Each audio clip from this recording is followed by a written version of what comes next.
रोज एक नई कहानी देखने के लिए चैनल को सब्सक्राइब करें और बेल आइकन दबाना ना भूलें।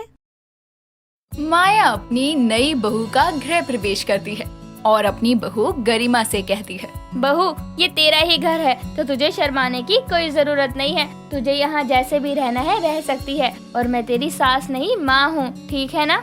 माँ जी, मुझे पता है आप मुझे बहुत मानती हो, लेकिन मुझे मेरी माँ ने बहुत संस्कार दिए हैं और मुझे पता है अपने ससुराल में कैसे रहते हैं। हाँ पता है मुझे, तेरी माँ ने तुझे बहुत संस्कार दिए हैं, तभी तो मुझे तो इतनी पसंद आई और मैंने तुझे देखते ही शादी के लिए हाँ कर दी। अच्छा माँ जी, आप आराम करो, मैं खाना बना देती हूँ आपके लिए। आप थक गई होंगी ना बहुत। अरे मुझसे ज्यादा तो तू थकी होगी, शादी तेरी हुई है, तू जा अपने कमरे में आराम कर, मैं खाना भिजवाती हूँ। माँ जी, जब तक आपकी बहू नहीं थी तब तक आपने सारा काम कर लिया, लेकिन अब तो आपकी बहू आ चुकी है, इसलिए मेरे होते हुए आपको कुछ भी करने की जरूरत नहीं है। आप बस आराम करो, मैं खाना ले आऊंगी। ठीक है बहू, जैसा ठीक लगे तुझे। गरिमा माया के लिए खाना बनाने लगती है और उसे खाना देती है। ऐसे ही गरिमा एक अच्छी बहू की तरह बहुत आदर सत्कार से अपनी सास की सारी बातें माना करती। गरिमा के आने के बाद से माया बहुत खुश रहने लगी थी और उसके घर में भी बहुत रौनक थी। कई दिनों तक ऐसे ही सब अच्छे से चलता है। कुछ दिनों बाद अचानक से गरिमा के पेट में बहुत जोरों से दर्द उठता है। तभी गरिमा अपनी सास को बुलाकर कहती है, माँ जी, मेरे पेट में बहुत दर्द हो रहा है।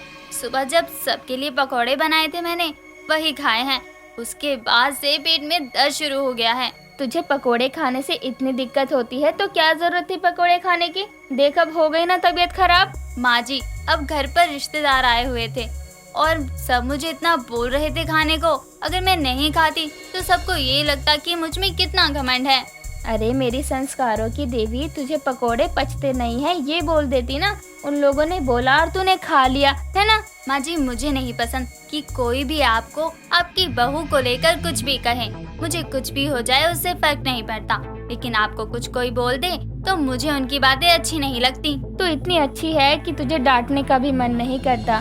तू यहीं रुक, मैं तेरे लिए दवाई लेकर आती हूँ, दवाई खा लेगी तो आराम भी मिल जाएगा। माया गरिमा के लिए दवाई लेने जाती है और थोड़ी देर बाद गरिमा को जैसे ही दवाई देती है तभी उसकी पड़ोसन नीतू उसके घर आती है और आवाज लगाकर दोनों सास बहू को बोलती है, अरे ओ सास बहू, कहाँ हो? यहाँ तुम्हारे घर में मेहमान आए और तुम दोनों के अलग ही गप्पे चल रहे हैं, जरा यहाँ तो आओ। हाँ बोल, क्या हो गया?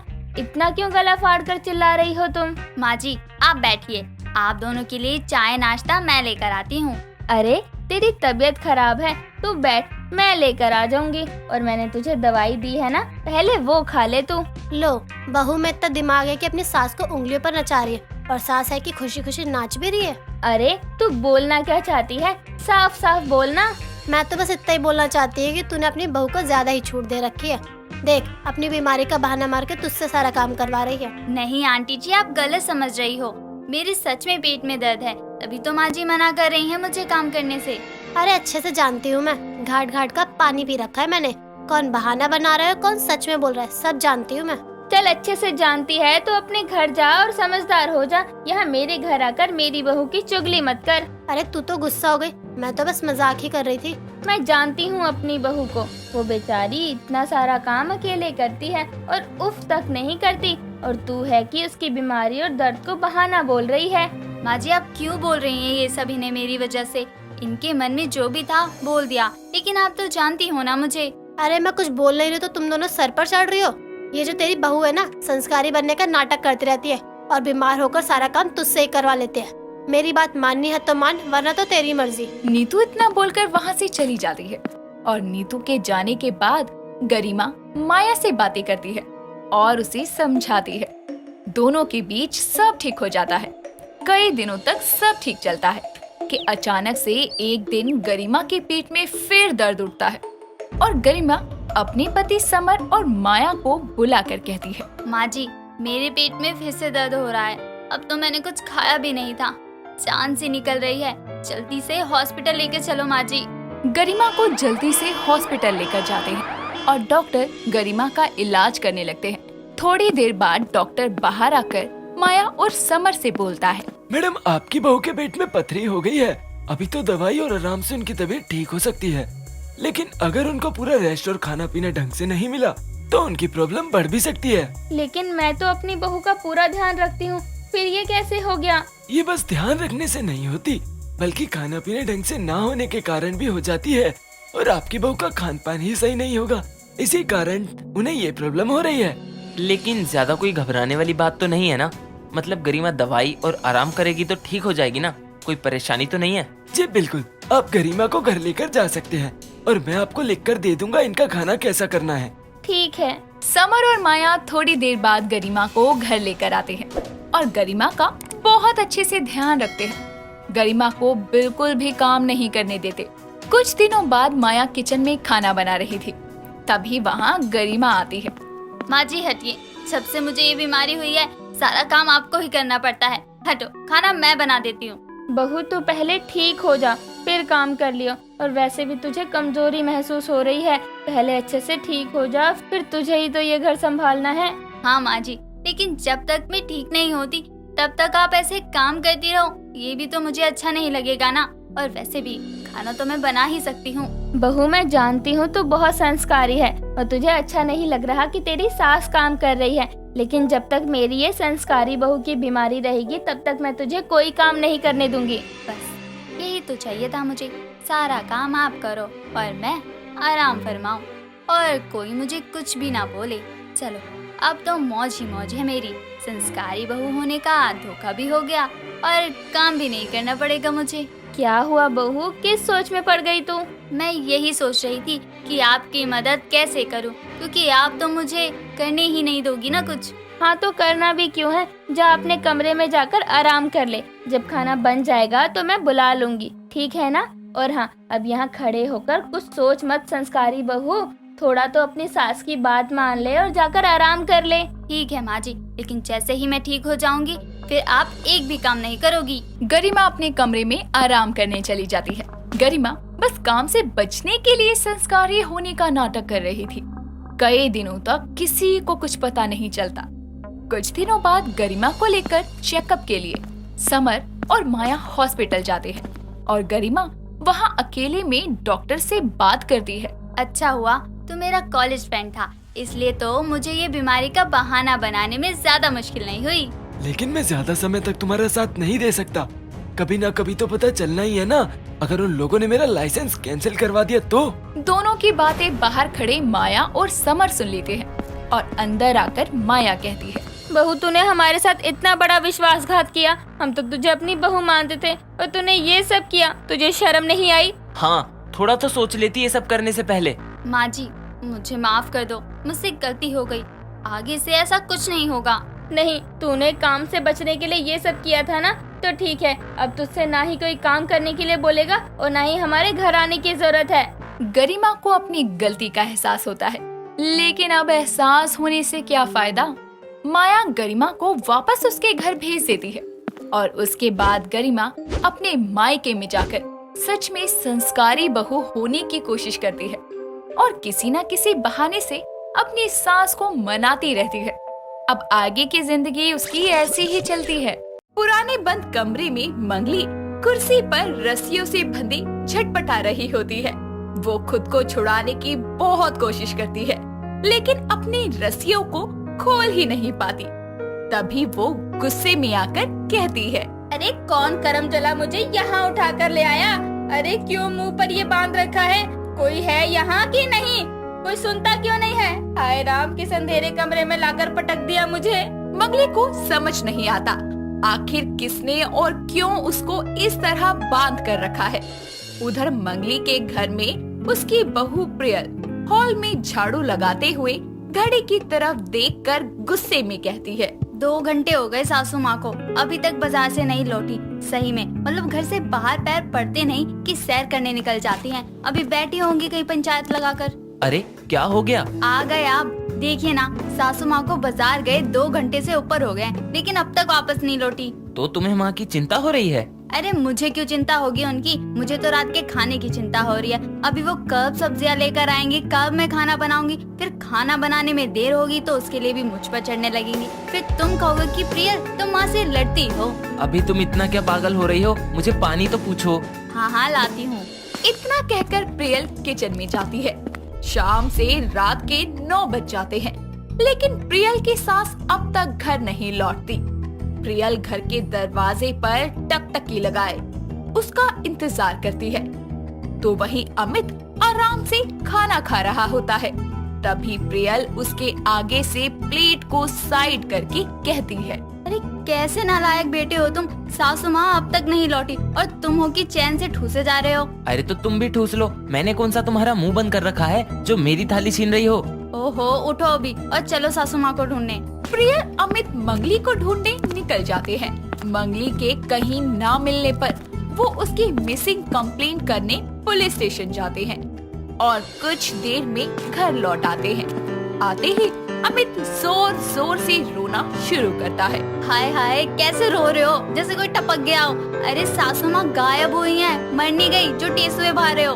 अरे रो नहीं तो क्या करूं, मेरी माँ गायब है और पुलिस ने मिसिंग रिपोर्ट लिखने से भी मना कर दिया। ओहो, किसी भी इंसान के गायब होने के 24 घंटे बाद ही मिसिंग रिपोर्ट लिखी जाती है, इसलिए उन्होंने मना कर दिया। लेकिन सासू माँ आखिर गई तो गई कहाँ? प्रियल सोच ही रही होती है कि तभी अमित का फोन बजता है, लेकिन वो नहीं उठाता।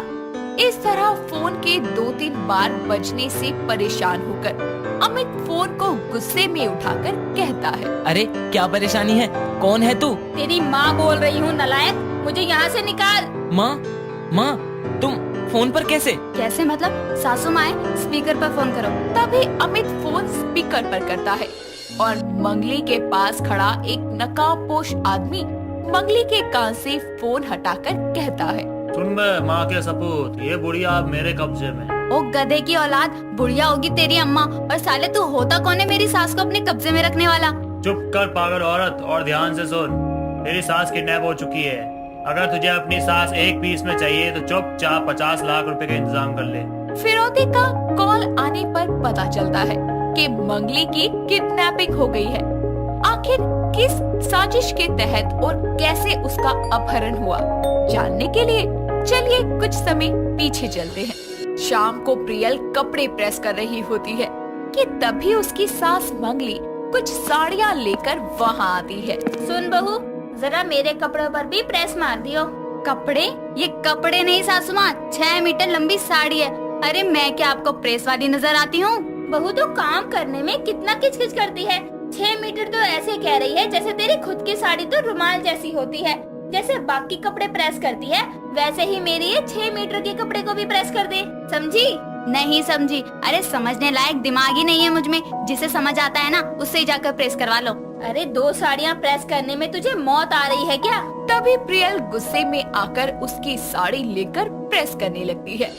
उसे प्रेस करता देखकर मंगली वहाँ से जाने लगती है। तभी वो देखती है कि प्रियल प्रेस ज्यादा देर तक रखकर उसकी साड़ी जला देती है। उसी समय अमित भी वहाँ आ जाता है और मंगली गुस्से में जली हुई साड़ी उठाकर कहती है, निकाल लेना भड़ास, कर दिया ना सत्यानाश मेरी साड़ी का। अरे करमजली नहीं करना था तो मुंह से बक देती ना। अरे अभी प्रेस की हीट ज्यादा थी तो मैं क्या करती? आप दोनों फिर बहस कर रही हैं। प्रियल क्यों तुम माँ को कुछ भी कहने का मौका देती रहती हो? राम जाने किस घड़ी में बिहा कर लाई थी मैं इसे। देखो सासू माँ, ज्यादा खरी खोटी तो मैं सुनने से रही, इसलिए शांत हो जाओ, वरना क्या? अरे शांत हो जाओ। तभी दोनों अमित को धक्का देकर आपस में बहस करना चालू कर देती हैं। बेचारा परेशान होकर अपना सर पकड़ लेता है। अगले दिन करीब 4 बजे प्रियल थैला लाकर अपनी सास को देते हुए कहती है, सब्जियाँ खत्म हो गई हैं, बाजार जाकर लाने का कष्ट कीजिए। खुद ले आ जाकर।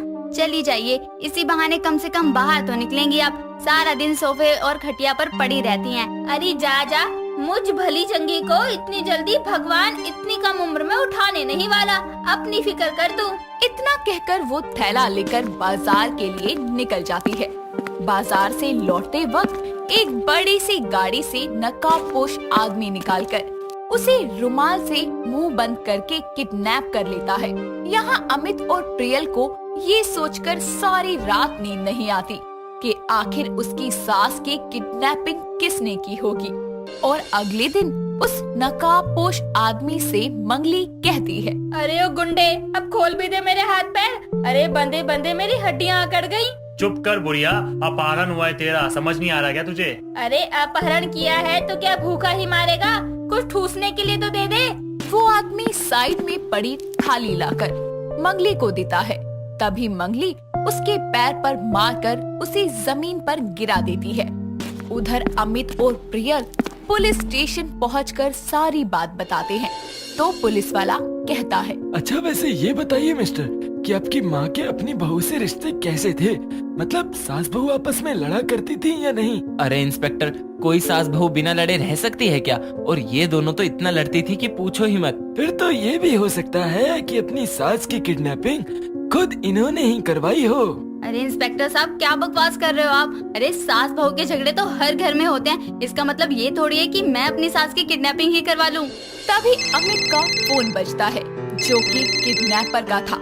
तभी इंस्पेक्टर उस फोन को स्पीकर पर करने का इशारा करता है और वहाँ से आवाज आती है, अरे भाई बचा ले, तेरे कहने पे आंटी को उठाया, ये तो मुझे ही दुनिया से उठाने चली।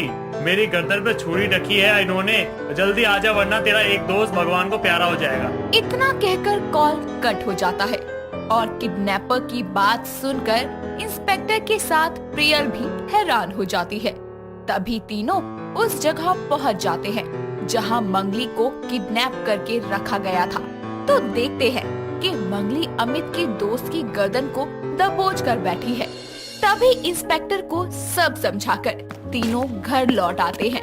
सास बहू दोनों अमित को घूरती हैं। क्यों करवाई सासू माँ की किडनैपिंग? हाँ नालायक, इसी दिन के लिए तुझे बड़ा किया था क्या कि तू एक दिन मेरी ही किडनैपिंग करवाए? अरे तो क्या करता, आप दोनों के रोज रोज के झगड़ों से तंग आ गया था। पहले सोचा प्रियल की किडनैपिंग ठीक रहेगी, लेकिन तुम इतने हाथ पैर मारती हो कि मेरा दोस्त ही मर जाता, इसीलिए मैंने माँ को उठवाना ठीक समझा।